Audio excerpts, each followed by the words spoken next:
آج انشاءاللہ ہم جانیں گے کہ سجدہ شکر کیا ہوتا ہے اور اس کو کس طرح ادا کرتے ہیں۔ نبی صلی اللہ علیہ وآلہ وسلم نے اللہ کے حکم سے ہمیں تعلیمات کیا ہے۔ اللہ سبحانہ و تعالیٰ کو راضی کرنا ہے تو شکر کے سجدوں کو عام کیجئے، شکر کے سجدوں کو لمبا کیجئے، جیسے اللہ کے نبی صلی اللہ علیہ وآلہ وسلم کیا کرتے تھے۔ جب بھی ان کو کوئی خوشی ملتی تھی تو وہ فوراً سجدہ ریز ہو جاتے تھے۔ سجدہ شکر اللہ کی طرف سے ایک تحفہ ہے مسلمانوں کے لیے۔ اس پر جو عمل کرے گا انشاءاللہ بہت کچھ پائے گا۔ اس ویڈیو کو پورا ضرور دیکھیے گا، کیونکہ آخر میں آپ کو سجدہ شکر کا طریقہ اور اس کی تسبیحات بھی بتائی جائیں گی۔ سب سے پہلے یہ جان لیتے ہیں کہ سجدہ شکر کیا ہے۔ سجدہ شکر ان عبادتوں میں سے ہے جن کے ذریعے بندہ اللہ سبحانہ و تعالیٰ کا قرب حاصل کرتا ہے، اور اللہ سبحانہ و تعالیٰ کو بندے کی ادا بہت پسند آتی ہے، کیونکہ اللہ سبحانہ و تعالیٰ فرماتا ہے کہ سجدے میں بندہ سب سے زیادہ میرے قریب ہوتا ہے، کیونکہ یہ اپنے جسم کا سب سے معزز ترین حصہ میرے سامنے رکھتا ہے اور خشوع اور خضوع حاصل کرتا ہے۔ لیکن افسوس یہ ہے کہ انسان بندہ بہت کم شکر ادا کرتا ہے۔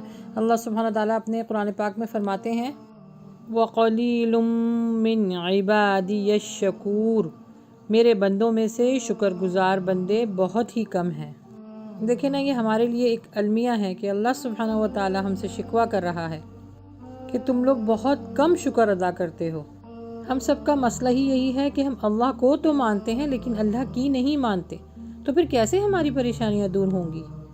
آج ذرا یہ سوچیں کہ ہماری زندگی میں کتنی خوشیاں آئی ہیں، کتنی نعمتیں آئی ہیں، ہم نے کتنی دفعہ اللہ کا شکر ادا کیا ہے سجدے میں جا کر۔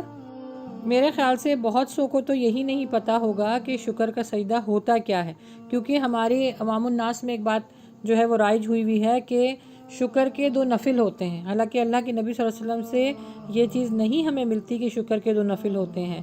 شکر کا صرف ایک سجدہ ہوتا ہے، اور یہ سجدہ اللہ سبحانہ و تعالیٰ کو بہت پسند ہے۔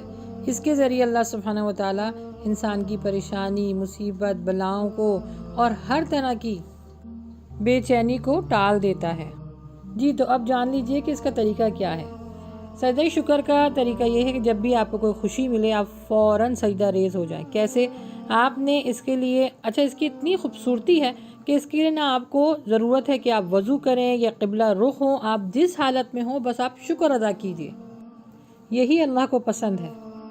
آپ سیدھے کھڑے ہو جائیے اور تکبیر لگائیے، جیسے ہم نماز میں تکبیر لگاتے ہیں، اللہ اکبر کہہ کے آپ سجدے میں چلی جائیے، اور سجدے میں جانے کے بعد جو سجدے کی تسبیحات ہیں جو اللہ کی نبی صلی اللہ علیہ وسلم نے ہمیں سکھائی ہیں ان کو یاد کیجئے، اور اگر نہیں وہ یاد تو جو ہم سجدے میں تسبیحات پڑھتے ہیں سبحان ربی العالی، سجدے کو لمبا کرنے کے لیے آپ اس کی جو تعداد ہے اس کو بھی بڑھا سکتی ہیں، اور اپنی زبان میں بھی آپ دعا مانگ سکتی ہیں، کیونکہ یہ وہ حالت ہے نا جب اللہ سبحانہ تعالیٰ انسان کے بہت قریب ہوتا ہے، وہ ہر طریقے سے انسان کا سنتا ہے۔ سجدے میں جا کے اللہ کو راضی کیجئے، اس کی وحدانیت بیان کریں، اس کی بزرگی، اس کی بڑائی بیان کریں، پھر دیکھیے گا انشاءاللہ آپ کی زندگی میں کتنا سکون آئے گا۔ بس میری درخواست ہے آپ لوگوں سے کہ خود بھی اس چیز کی عادت ڈالیں اور بچوں میں بھی اس چیز کی عادت ڈالیں، تاکہ بڑے ہو کے وہ توحید پہ چلنے والے بنیں۔